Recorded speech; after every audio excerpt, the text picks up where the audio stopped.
안녕하세요. 생명의 흐름입니다. 이번 주는 현충일 특별집회 마지막 두 개의 메시지를 다루는 시간입니다. 메시지 5번은 이기는 이가 되는 그리스도인의 생활을 하는 비결, 생명나무이신 그리스도를 먹고 누리는 길을 취하는 것이고요. 메시지 6번은 생명의 사역을 위하여 생명나무이신 그리스도의 재생산이 되는 것입니다. 이번 주는 손만석 형제님과 함께 교통하도록 하겠습니다. 형님 안녕하세요. 안녕하세요, 형제님. 네, 형님 이번 현충일 집회는 생명나무이신 그리스도를 많이 누리는 메시지인데요. 이제 마지막 네. 두 개의 메시지를 이번 주에는 함께 누려야 됩니다. 아멘. 메시지 5번과 6번에 대해서 교통을 부탁드리겠습니다. 아멘. 형제님 말씀하신 대로 그 메시지 5번에는 이기는 이가 되는 그리스도인의 생활하는 비결입니다. 네, 그 비결이 생명나무이신 그리스도를 먹고 누리는 길을 취하는 거거든요. 아멘. 사람으로 태어났으면 그리스도인이 되어야 하고 그리스도인이 되었으면 이기는 믿는 이들이 되어야 합니다. 아멘. 그러면 이 이기는 이가 되는 비결이 뭡니까? 그것은 생명나무이신 그리스도를 먹고 누리는 길을 취하는 것입니다. 네, 그러면 어떻게 먹는가, 누리는가에 대한 네 가지 방법이 로마서 2번부터 5번까지 나와 있습니다. 네, 그래서 첫 번째로 누리는 방법이 로마서 2번에 나와 있는데 그것은 우리가 온갖 기도로 주님의 말씀을 읊조림으로 아멘. 영과 생명에 속한 주님의 말씀을 먹는 걸 통해서 네, 생명 주는 영이신 그분을 받아들임으로써 우리의 누림을 위한 영적 양식이신 주 예수님을 먹는 것입니다. 아멘. 두 번째로 로마서 3번에 나와 있는데요. 우리가 아버지의 뜻을 행하고 또 이 땅에서 아버지를 영광스럽게 함으로 그분을 먹을 수가 있습니다. 네, 요한복음 4장 32절과 43절에 보게 되면 주 예수님께서 나에게는 여러분이 알지 못하는 먹을 음식이 있다 이렇게 말씀하고 있습니다. 아멘. 나의 음식은 나를 보내신 분의 뜻을 행하고 그분의 일을 완성하는 것이라 말씀하고 있습니다. 네, 그래서 주 예수님의 음식은 뭐냐면 아버지의 뜻을 행하는 거고 아버지의 일을 완성하는 것입니다. 아멘. 그리고 요한복음 17장 4절에 보게 되면 아버지께서 나에게 하라고 맡기신 일을 내가 완성하여 이 땅에서 아버지를 영광스럽게 하였다 이렇게 말씀하고 있습니다. 아멘. 그래서 주님의 일은 뭐냐면 아버지를 영광스럽게 하는 것입니다. 그래서 우리가 아버지의 뜻을 행하고 또 아버지를 영광스럽게 할 때 우리는 그분을 먹을 수가 있는 것입니다. 세 번째로 로마서 4번에 나와 있는데요. 우리가 합당한 사람을 접촉함으로써 그분을 먹을 수 있다는 것입니다. 네, 레위기 그 11장에 보게 되면 모든 동물들은 여러 부류의 사람들을 상징하고 있습니다. 그래서 먹는 것은 우리가 사람을 접촉하는 것을 상징하고 있는데요. 우리가 어떤 사람을 접촉하느냐에 따라서 그 어떤 것을 먹는 것입니다. 네. 그래서 합당하게 먹는 것을 주의할 수 있기 바랍니다. 아멘. 네 번째로 로마서 5번에 나와 있는데 우리는 이 하나라는 터 위에 갖는 지폐들 안에 그분을 잔치로 누림으로써 우리는 그리스도를 먹을 수가 있습니다. 네, 여기에 이제 이스라엘 백성이 좋은 땅에 들어가서 먹는 두 가지 방법이 있는데요. 이제 일반적인 몫으로 개인적으로 이렇게 누리는 방면이 있고 또한 특별히 단체적으로 누리는 방면이 있습니다. 그래서 1년 3차 가서 이게 단체적으로 명절을 누리는 거거든요. 그래서 우리가 이런 집회를 참여할 때 단체적으로 명절을 누리는 것처럼 그리스도를 누리는 것입니다. 아멘. 이것이 아주 최상의 분기실 것입니다. 네, 그래서 여기서 우리가 말씀을 읊조리고 아버지의 뜻을 행하고 합당한 사람을 또 접촉하고 집회에 참여함으로 생명나무이신 그리스도를 누림으로 우리가 이기는 이들이 될 수가 있습니다. 네, 형님 맞습니다. 아멘. 형님 말씀하신 대로 메시지 5번에서는 이기는 이가 되는 비결이 생명나무이신 그리스도를 먹고 누리는 것이고요. 이제 메시지 6번에서는 이 현충일 집회 전체에서 다루고 있는 생명나무를 먹는 것이 어떤 목표를 가지고 있는가에 대해서 다루고 있습니다. 그래서 메시지 6번에 대해서는 형님 어떻게 교통해 주실 수 있으실까요? 아멘. 그 메시지 6번 제목에 그 내용이 다 포함되어 있습니다. 네, 그래서 이 그리스도는 생명나무로서 생명의 사역을 하셨습니다. 아멘. 우리는 이 땅에서 이 그리스도의 재생산으로서 똑같이 생명나무이신 그리스도를 먹고 생명의 사역을 하는 것입니다. 네. 여기서 로마서 1번을 보는데 이 1번에는 우리가 바로 생명나무를 먹는 사람일 뿐만 아니라 또 이 나무의 가지이기도 합니다. 그런데 이 생명나무이신 그리스도의 작은 재생산이 되어야 된다는 그런 부담이 있습니다. 그리스도의 이 재생산이 되려면 우리가 이 세 가지가 필요한데요. 첫 번째, 우리의 영은 거듭나고 우리의 혼은 변화되어야 합니다. 두 번째, 우리에게 이 생명의 풍성이 분배되고 이 생명을 체험해야 합니다. 세 번째, 우리 안에 사시고 우리 속에 형상을 이루시고 우리의 마음에 거처를 정하시는 그리스도를 체험할 필요가 있습니다. 아멘. 그렇게 할 때 우리가 작은 생명나무가 될 것입니다. 또 로마서 2번에는 바로 이 재생산이 된 사람들은 생명의 사역을 갖고 있다는 것입니다. 네, 그렇습니다. 이 생명의 사역은 뭐냐면 생명을 공급하는 것입니다. 그래서 우리가 생명을 체험할 뿐만 아니라 생명을 그리스도의 몸에 다른 지체들에게 공급하는 것입니다. 아멘. 이 공급하는 것은 생명을 나눠주는 것이고 생명을 흘러보내는 것입니다. 네. 우리 안에 있는 비축된 생명, 여분의 생명을 다른 이에게 공급하는 것입니다. 바로 이것이 우리가 교회 안의 중심적인 봉사요. 아멘. 우리가 중심적으로 해야 될 사역입니다. 모든 사람이 해야 될 사역입니다. 이 성도들에게 생명을 공급하고자 한다면 5가지가 필요합니다. 첫 번째로 공급을 하려면 우리의 영을 해방해야 합니다. 아멘. 영이 해방되지 않으면 이 생명을 공급할 수가 없습니다. 두 번째, 우리는 그리스도께 연결되고 그분 안에 거하고 그분 안에 입지를 들여가지고요. 그분으로 우리 전 존재를 채우게 할 필요가 있습니다. 세 번째, 우리는 반드시 우리의 겉사람이 처리받고 파쇄되어야 합니다. 아멘. 특별히 우리의 혼이 주님 앞에 철저하게 굴복당할 필요가 있습니다. 네. 네 번째, 우리는 이 생명을 해방하는 죽음을 죽으신 그리스도와 하나 되어야 한다는 거예요. 이것은 이제 맞은 반석으로 예표되신 맞으신 그리스도와 동일시 되는 겁니다. 아멘. 주님이 죽으실 때 이 생명이 흘러나왔잖아요. 마찬가지로 우리가 그러한 죽음과 하나 될 때 자연스럽게 우리 안에 생명이 흘러나올 것입니다. 5번째, 마지막으로 우리는 죽음 곧 음부의 문들이 교회를 공격한다는 것을 알아야 합니다. 하나님께 속한 것의 특징은 생명이고 이 사탄에게 속한 특징은 바로 죽음입니다. 교회 안에서 하나님에게서 나온 것은 모두 생명이고 사탄에게서 나온 것은 모두 죽음입니다. 아멘. 교회에 대해 사탄이 가장 크게 두려워하는 것은 교회가 사탄의 죽음의 세력에 대항하는 것입니다. 아멘. 결론적으로 우리는 생명나무이신 그리스도의 재생산으로 우리 안에 있는 영원한 생명을 체험해야 하고 영원한 생명을 흐를 수 있는 통로가 되어야 합니다. 아멘. 그럼으로써 다른 사람에게 생명을 공급하고 생명의 사역을 할 필요가 있습니다. 네, 맞습니다. 아멘. 네, 감사합니다. 아멘.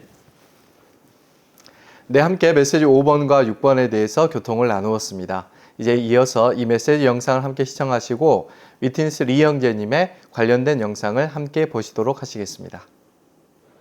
The title of this message is The Secret of Living the Christian Life to be an Overcomer, which is taking the way of eating and enjoying Christ as the tree of life.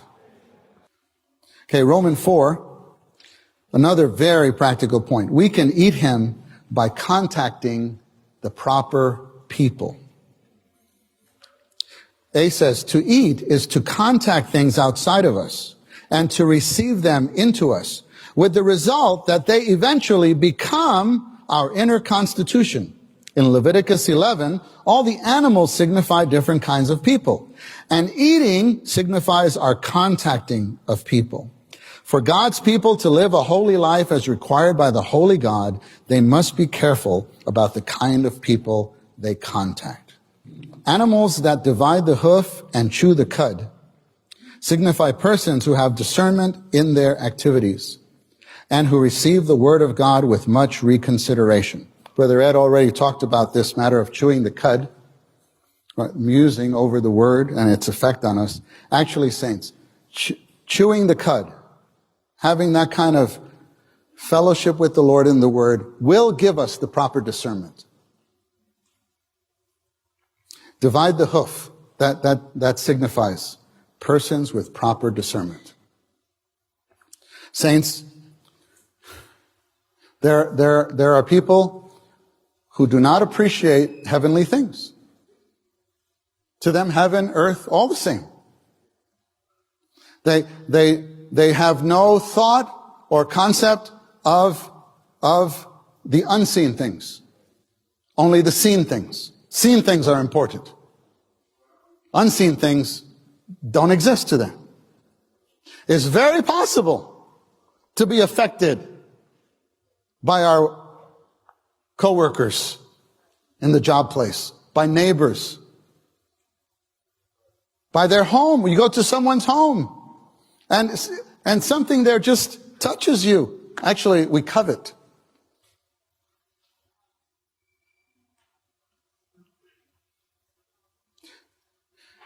Even more, eternal. There's the eternal and the temporary. Most people just care for the temporary, what's in front of you. Saints, we are people of eternity. Isaiah 5:20. In Isaiah 5:20, it talks about this category of people that they say what is good is evil, and what is evil is good. They say they take darkness for light and light for darkness. We have to be careful. They take bitter for sweet, sweet for bitter. If we contact people who say what's evil is good, that can get into us. And eventually we say, wait, actually, I know the Bible says this, but what about this? Haven't you seen saints affected this way? Young people affected this way? And not only contacting people, saints, words. People's words. There is a power in words. Today, we're up till now, I've been talking about intimate contacts in physical contact with your co-workers, relatives. But I don't have a device here, a phone here, but through that device, words come all day long, no? It's even called a news feed, Twitter feed, your Instagram feed. You set your feed. You're really feeding. But maybe on the wrong thing. No wonder. Yes, okay, you have a good Lord's Day meeting, but by Thursday night, you don't even want to go to the group meeting. Because words that affect us. Words of death. We have to be careful in our eating. Contacting people. Leviticus 11, let's read verse 3. Whatever divides the hoof and is cloven-footed. Two things here. Dividing the hoofs and being cloven-footed. Two things. Then the third thing is chewing the cud, or chews the cud. You tell me, what is to divide the hoof? Here it talks about the beast, right? Right? The beast. In verse 2, speak to the sons of Israel and say, these are the animals which you may eat of all the beasts. Could you tell me How can beasts have the hoof? Let's come back to the subject. You look at the title of this message, Determined in Diet. That means determined in the foodstuffs, determined in what you eat. You may say, well, to eat is not a great thing. Why to have a holy life or a holy living? And to live a whole life, we need to take care of our eating. I must tell you, don't forget, this is a book in types. In types, there are figures, right? As figures, they are one thing. But all the figures bear certain significance. You see, the significance is different from the thing itself. All the animals mentioned in this chapter, they are nothing. Beasts, right? Birds, fish, creeping things, insects, all these are just beasts, right? Birds, animals, and so forth. They are nothing. But they all bear a great significance. All these beasts are figures to describe persons. They typify persons. And this is explained very clearly in Acts 10. Peter saw a big ship full of all kinds of beasts. He didn't understand those beasts were figures of peoples. You see, he didn't understand this. Then eventually he got to know. He got to know. He had to visit the house of Cornelius. And in that house, there were no beasts. No beasts, but all kinds of persons, right? Europeans, Romans, Italians were there. And some Jews also were there. What is the real meaning of eating in Leviticus chapter 11? The real meaning is this, capital A. To eat is to contact the things outside of you that could affect you inside. This is to eat. To eat is to contact something that has nothing to do with you, outside of you. You see, you eat something, you contact this, something that has nothing to do with you. But eventually, by your eating, you made that something affect you inside. Right? Especially toward contacting of people. So here, the eating means contacting. And the things, the beasts, all refer to persons. Now, firstly, this chapter tells us what animals or beasts are clean. Firstly, among the beasts, including cattle, the clean ones are the ones that divide their hoofs and chew the cud. Now you understand. Okay. If you, as a cattle, do have these two items, the dividing of your hoof, shall to say, you the word you, and also the chewing of the cud, you are clean. What does this mean? I say again, when I was young, I didn't understand, but I was taught. What? To have your hoof cut. That signifies what? That signifies in your activity, in your move, you have some discernment. You have a kind of dividing power there. Discernment. not just a whole, to just a horse, for whole hoofs, no dividing. And that signifies you don't have the power, the strength to discern things. To discern what things? Now I can tell you a lot of things. To discern what is the things of God, and what are the things of Satan. What are the things heavenly, and what are the things earthly. You see, we have to discern. And what are the things spiritual, and what are the things fleshly. Right? Not only just what is good, what is bad, but we have to discern what is of our flesh and what is of our spirit. You see, what thing now I'm going to do is of the old man, or it is of the new man. Right? Suppose, I just illustrate a little bit to young people. Suppose now I'm going to a theater. You please tell me what I'm doing.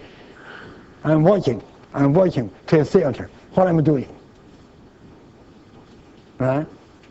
I'm doing an earthly thing. Right? Suppose I'm coming to a meeting hall. What I'm doing. I'm doing something heavenly. You see, I may be a person, even I got the name as a Christian, yet my hopes are still not divided. To me, to go to the theater or to come to the hall is about the same. No discernment. What's wrong? You see, if you say, oh, Brother Lee, please don't go to the theater, I would say, what's wrong? A lot of good things there. I can there see so many histories. I got much knowledge about the scientific studies. What's wrong there? If I say this, and this means I'm a person without what? The hopes divided. I don't have the dividing, the discerning ability in my activity. Such a person you shouldn't contact. Why? If you contact such a person, you got what? You got defiled. You got defiled. You got detested. And the word detest is a strong word. It equals abomination. This means to have hopes divided is that we have the dividing ability, the discerning strength to discern what is of God and what is not of God. What should we do and what we should not do.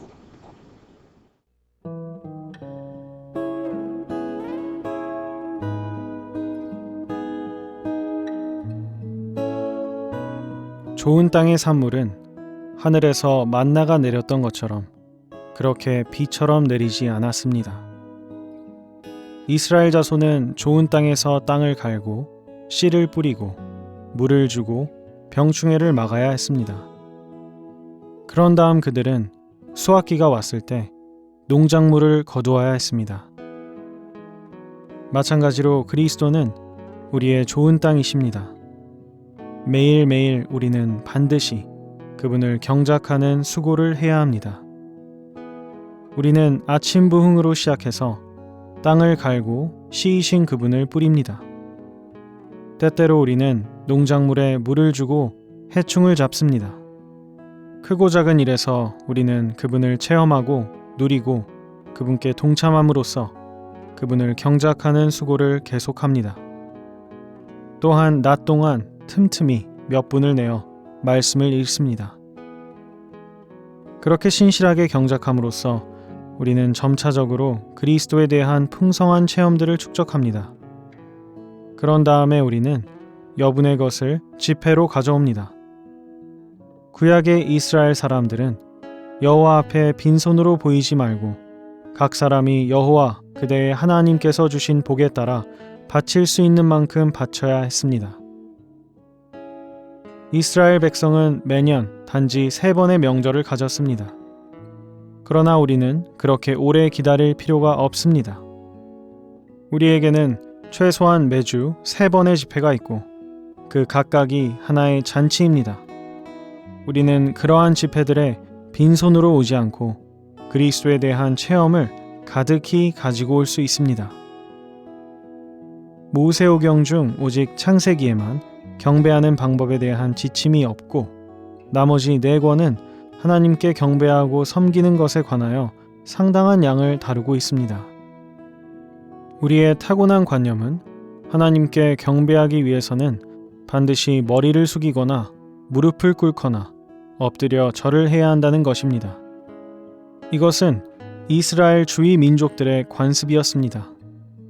그러나 이스라엘 자손에게 주어진 경배에 대해 성경이 제시한 지침은 그들의 풍성한 소산을 가져와서 하나님께 바친 다음 그분의 임재 안에서 그분과 함께 서로 그것을 먹는 것이었습니다. 그들이 바친 것은 그들의 음식이자 하나님의 음식이었습니다. 우리의 양손에 그리스도를 가득 채워 함께 모이면 모일수록, 즉 우리가 하나님께 그리스도를 드리고 하나님의 임재 안에서 그분을 누리면 누릴수록 우리는 더욱더 그분께 경배하고 있는 것입니다. 우리의 아버지 하나님은 우리가 아들을 먹는 그러한 경배를 갈망하십니다. 하나님은 우리가 그분의 임재 안에서 그분의 아들을 누리고 있을 때 행복해 하십니다.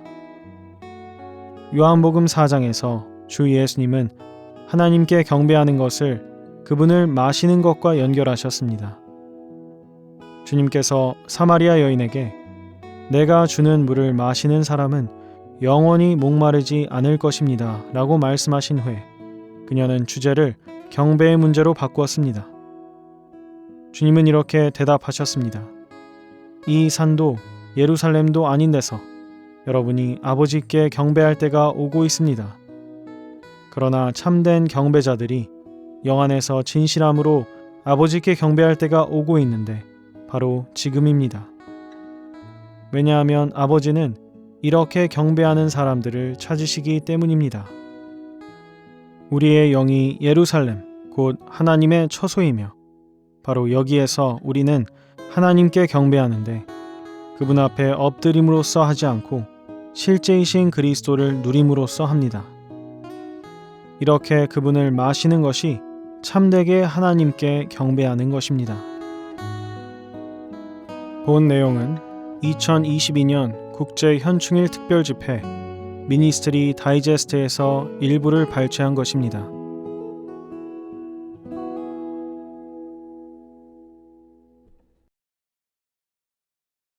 여러분은 이것을 위하여 부름을 받았습니다. 그리스도 또한 여러분을 위하여 고난을 받으셨고 여러분이 그분의 발자취를 따르도록 여러분에게 본을 남겨주셨습니다. 라고 말합니다.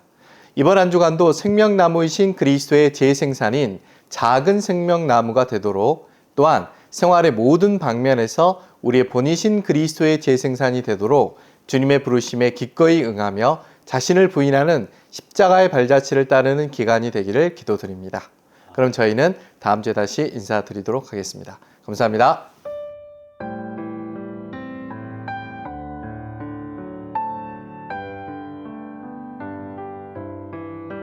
오 달콤한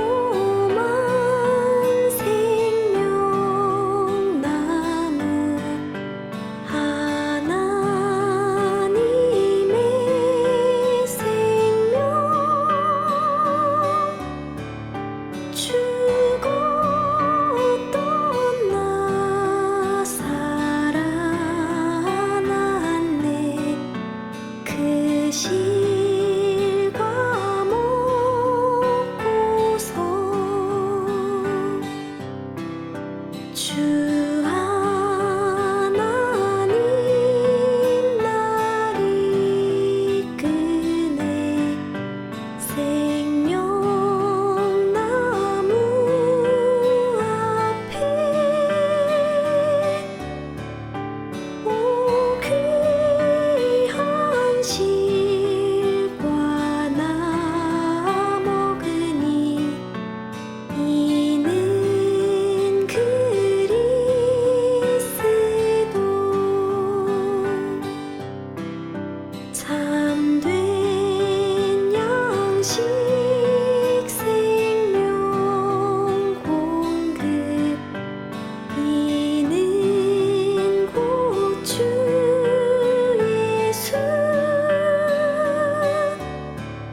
생명